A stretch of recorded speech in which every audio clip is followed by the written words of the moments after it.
जय हिंद सर। अरे ऐसे सलूट मारते हैं जी? जरा हाथ घुमा के सलूट मारा, नहीं तो महेंद्र महतो साहब वर्दी उतरवा के खूंटी पे लटकवा देंगे। जिंदगी भर वर्दी के लिए तरसते रह जाओगे। मारो मारो सलूट मारो। क्या हुआ महतो जी? अरे भाई कैसा हवलदार है, सलूट मारने नहीं आता है जी? मार दो महतो जी। हाँ कहीं के विधायक लग रहे हैं। शाबाश, वाह। एक एक कहल जला देखा असली पहचान करे वाला नजर। विधायक संग्रामपुर चंद्रमोहन पांडे, अंग्रेजी पढ़े हैं? किससे मिलना है? आपसे मिलना है और आपको आपकी औकात बताना है। आइए।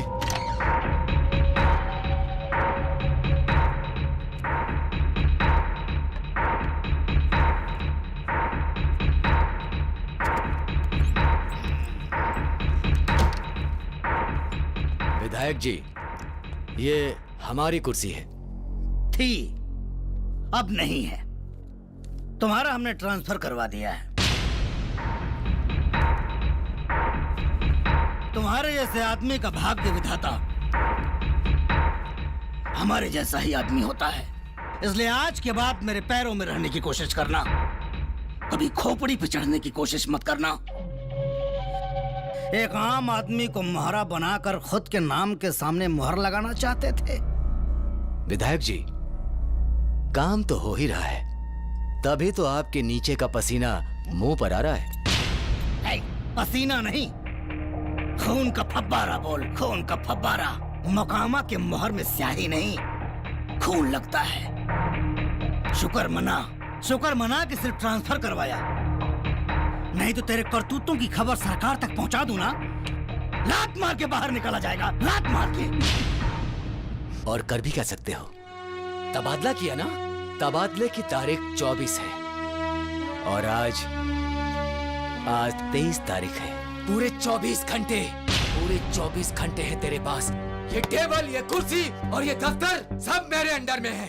और आपकी मेहरबानी से दफ्तर में सीसीटीवी कैमरे भी लगे हुए हैं। तो क्या हुआ? मातो जी। यस सर। बंद कर दीजिए।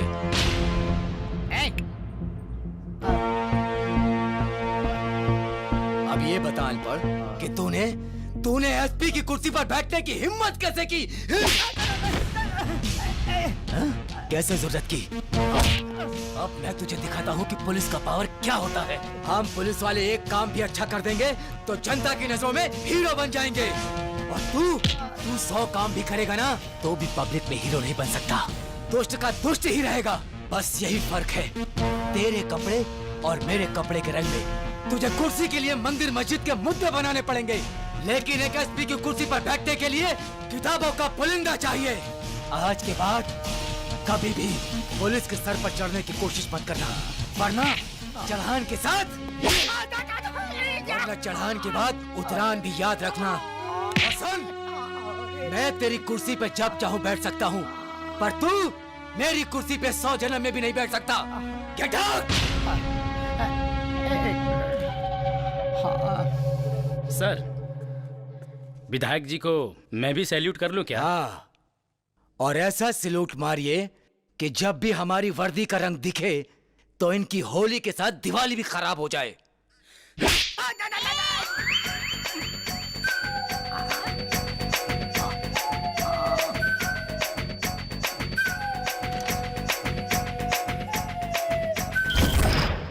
हेलो दुबे जी।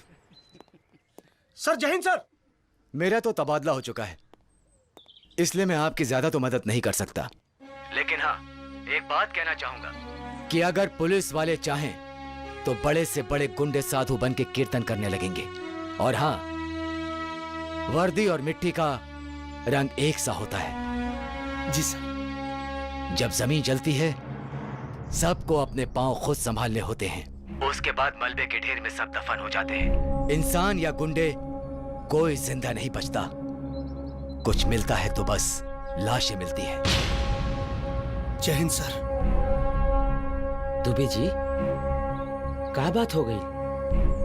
पांडे जी, पहला बेर तक ड्यूटी निभावे का टाइम आयला। अच्छा, तो ये पर कभी मन का कहता? वक्त आने दे, बता देंगे तुझे आसमां। हम अभी से क्या बताएं क्या हमारे दिल में है। वाह, रह रहे राहे राहगीर, रह न जाना राह में, अब तेरी हिम्मत की चर्चा गैर की महफिल में है। माफ करी दुबे जी, ये राउर लिखल ना रहे लेकिन हमरो याद बा।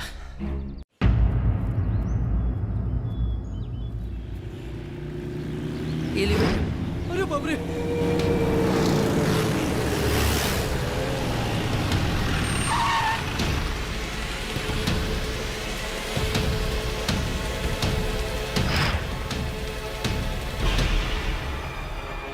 एक कदम बढ़ल तो एक आदमी घटल।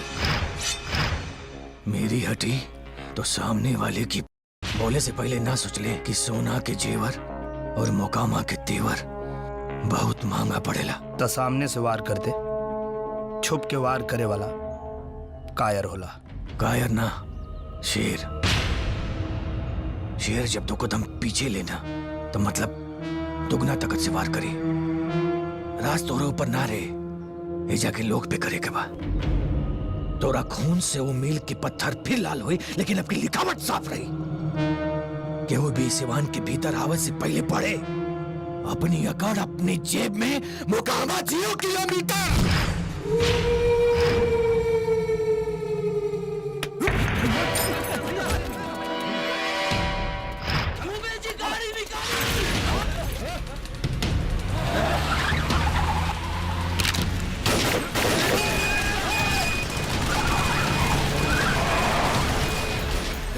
के बजीले साल तो टोनी के नाम पे बस चल जा।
खाली मुकामा के गिनती करके मौत के अपमान मत करो। अजगर, हरिंदर, मोहन, चंदर मोहन, सुरेश। अब आगे आगे कैला के बाद बताई। भूल गए ना, मौत एक दिन वहीं के बाद। का फर्क पड़ी,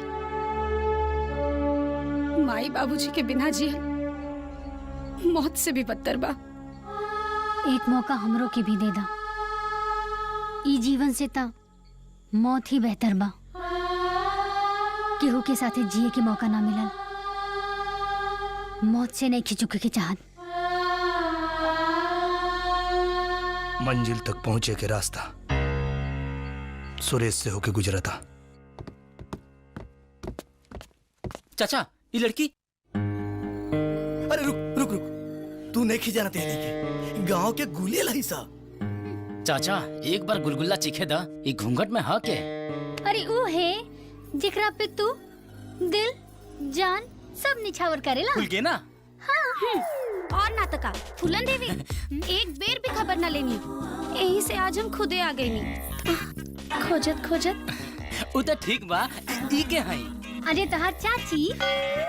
ए भतीजा सुना, जन करे के बानू कर ले, भैया के तो हम देख ले। तो देखो तो हम लोग दिखावा सन का वो है जो दिखावे आयल बड़ू सन, वैसे नागिन के साथ खेले में हमरो बड़ा मजा आवेला। मजा बाद में ले हम, पहले ये बताई इतना दूभर कैसे हो गई नी? अरे सौतनिया के चक्कर में।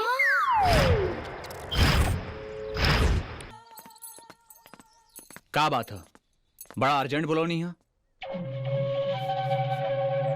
का लिखल बा? मुखिया। अरे ना रे बुर्बक, विधायक।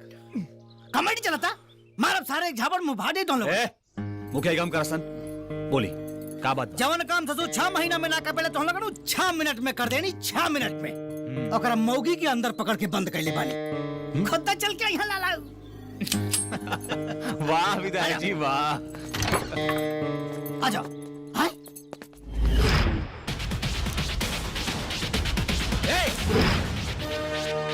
होशियारी ना तो गोली हमरो लगे बा।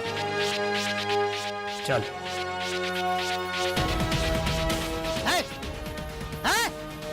अबे हाय छोड़ा। हाय अब बताई हे पर का लिखल बा? पूतिया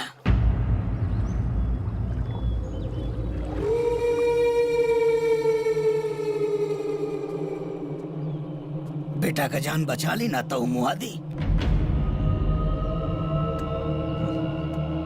पहले ही मार देले रहता तो रोवे की नौबत ना आयत। हरिंदर भैया हमार पहुंचे से पहले ओकरा के गन पॉइंट कर ले रहे। हाँ, जब आदमी जबान और बाकी चीज पर लगाम ना रखी तो ये न हुई।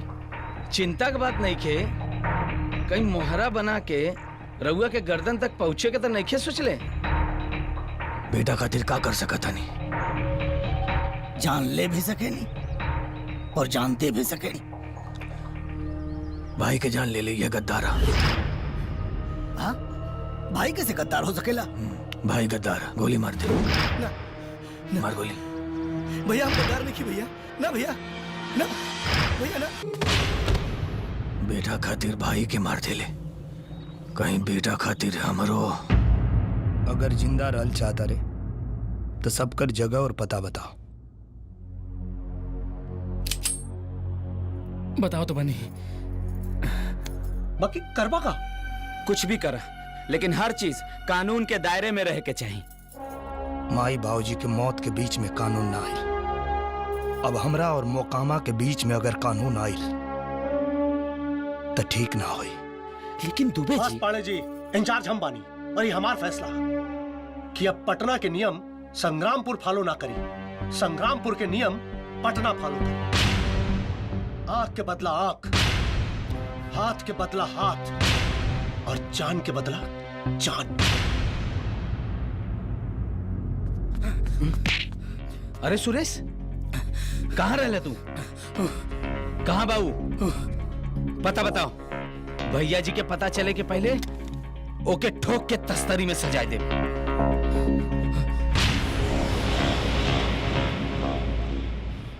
मार।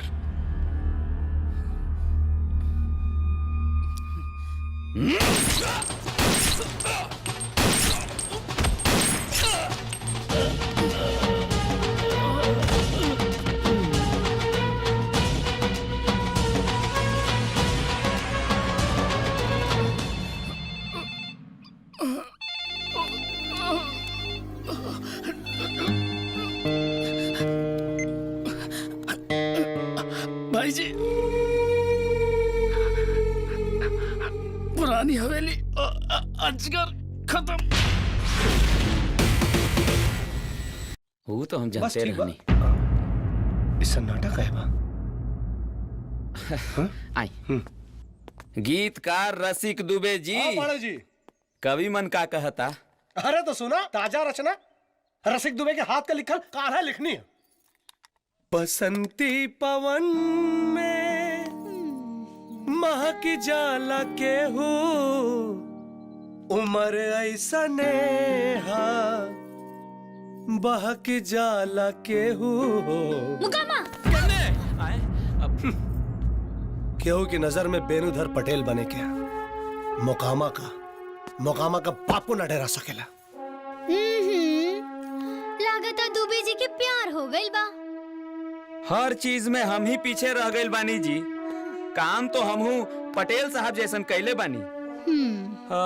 रहुआ बताई ना, अपने के नजर में वेणुधर पटेल के बा? हम का वो तो समय ये बताई। मर्द के विधवा भी सुहागन बने के खोजी, ओकरा से बड़का मर्द के गले में माला डालेला।